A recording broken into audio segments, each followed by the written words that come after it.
Harold, we just heard Mookie Betts talking about trusting what you see.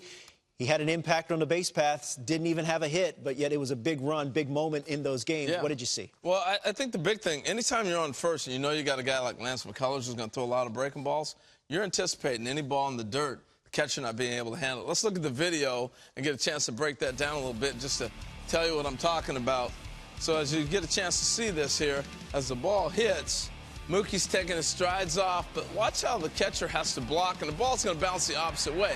You would think that with a breaking ball, it might bounce the way the ball's supposed to curve. It actually hits the dirt, and watch, it's going to bounce the opposite direction.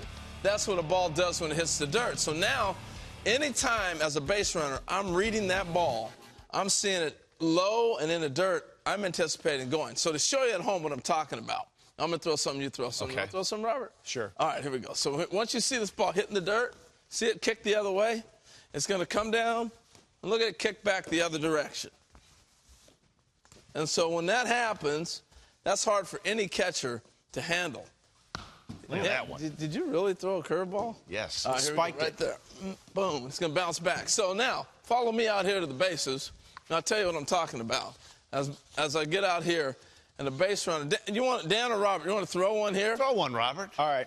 So what I'm looking for as a base runner is Am I throwing in the left-hand batter's box or the right? It doesn't matter where you're throwing it. I'm reading the height of the ball. So I'm taking my hops off. That ball's there. I'm off and running. If he catches it clean, I stop. But I'm anticipating. I get my lead.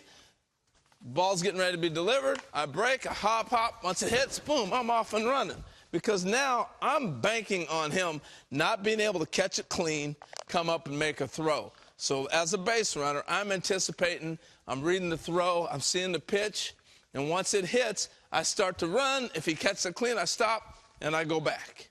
If not, I just keep going. That's as simple as that. What's Lance McCullers feeling? What's he thinking as that transpires and he sees Mookie Betts cross home? One of the things that he does that's unique of anybody in the game, you talk about, rotation and spin rate.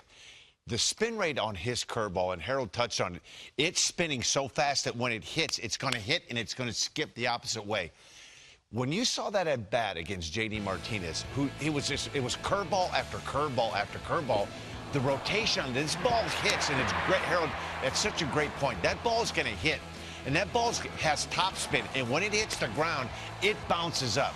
If you throw a fastball, you throw a changeup, you're not going to get that same kind of movement. This ball here, he just clanks.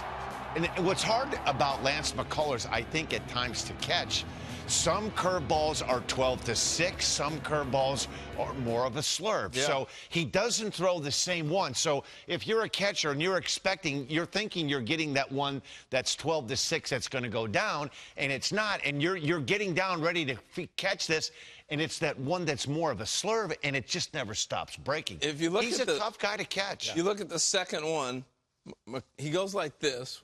He starts to actually reach up, and it bites so hard, he ends up going back trying to catch it. It was weird. It almost looked like he was crossed up. But to your point, he's throwing 2 or 3 different breaks on his breaking ball. And I'm sure they don't have a sign for which one you're going to throw. So that's difficult to catch. He has such a good breaking ball. If you go back to the postseason last year, it's one after another after another. And what he did to J.D. Martinez, I don't think there's anybody else in the game that could throw 4 or 5 curveballs and strike him out swinging on another curveball. That's how good it is. It's surprising because Maldonado is definitely one of the better defensive catchers in all of baseball. Yeah.